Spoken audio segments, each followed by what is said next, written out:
2017 Kia Optima PHEV adds plug-in capability and EV-only operation to the Optima hybrid's already well-rounded attributes and agreeable personality. That said, its familiar shape does get a few touches shared with the Optima hybrid that are aimed at reducing drag: a slightly redesigned, model-specific front fascia with active grille shutters that close at speed, a ray-shaped rear bumper with a diffuser that shrouds the exhaust tip, and a more aerodynamic wheel design. Things take a similar tack beneath the skin, the Optima PHEV sharing its 154 horsepower, direct-injected 2.0-liter inline 4 and 6-speed automatic transmission with the conventional hybrid. To maximize the efficiency of the gasoline engine in this application, however, Kia swapped in a high-voltage electric oil pump to replace the two, one mechanical pump and one low-voltage electrically driven pump, units used in the hybrid. Cooling for the plug-in's transmission is by means of a liquid-to-air heat exchanger. A transmission-integrated 67-horsepower electric motor, generator and a 9.8 kilowatt-hour lithium-ion battery pack, which is capable of putting out 68 kilowatts, 91 horsepower, has more zap than the 51 horsepower motor and 56 kilowatt battery combo of the regular Optima hybrid. In terms of combined output, this means 202 horsepower and 276 pounds-to-foot of torque for the plug-in versus 192 and 271 in the hybrid. If these numbers leave you with a case of spec sheet déjà vu, it's likely because the entire setup is already in use in the 2017 Hyundai Sonata PHEV. Undercover electrons. We appreciate how deftly the hybrid powertrain sorts at the particulars of meshing internal combustion with an AC motor. Part of this credit goes to Kia's decision to use a 6-speed automatic transmission teamed with the electric motor, supplanting a traditional torque converter. Although this setup goes against the prevailing industry practice of employing a two-motor CVT, or power split transaxle, for hybrid powertrains, the 6th speed imparts a welcome sense of familiarity to the hybrid driving experience by downshifting perceptibly under heavy acceleration. At the test track, the PHEV performed virtually identically to the Optima hybrid. An 8.0 second 0 to 60 mph run and a 16.2 second quarter-mile time put it just 0.1 second behind its plugless, and lighter, hybrid sibling. The plug-in model also registered 0.80 grams of grip on the skidpad and took 185 feet to reach a stop from 70 mph, neither of which have us extolling its dynamic virtues, but the 215/55 R17 Kumho Solus TA31 Eco tires at least give plenty of warning via understeer before push comes to wreck. Few details of what's happening at the road surface travel upstream through the synthetic-feeling steering, but responses to inputs at least are linear. Special mention goes to an improved regenerative braking system that reaps a 10% gain in energy recovery by refining the collaboration between the hybrid control unit and the brake actuation. Although this may sound like a recipe for dull and schizophrenic brake pedal feel, it manages to work reasonably transparently. According to Kia, the Optima PHEV is 250 pounds heavier than the hybrid. Our scales revealed that the PHEV weighs 3,892 pounds, or 252 more than the 3,640-pound Optima hybrid.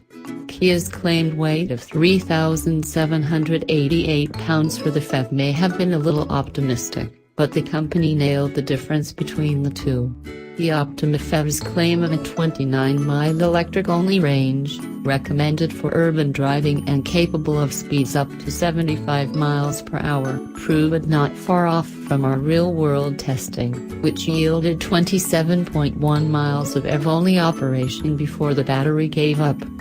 In addition to choosing either hybrid or EV-only modes, drivers can select charging mode, which increases the amount of juice fed to the batteries at higher speeds. This refills the battery as much as possible, saving electrons for when EV-only mode may be desired for the last few miles of a journey. Other energy-saving measures include Kia's coasting guide, which uses a blinking icon in the dash and a single audible alert to prompt the driver when to lift and when to brake for maximum efficiency. There's a driver-only VAC setting that shuts down ventilation and seat heating to all areas of the car except for the driver.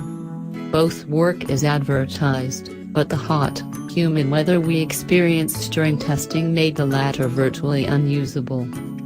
The price of efficiency.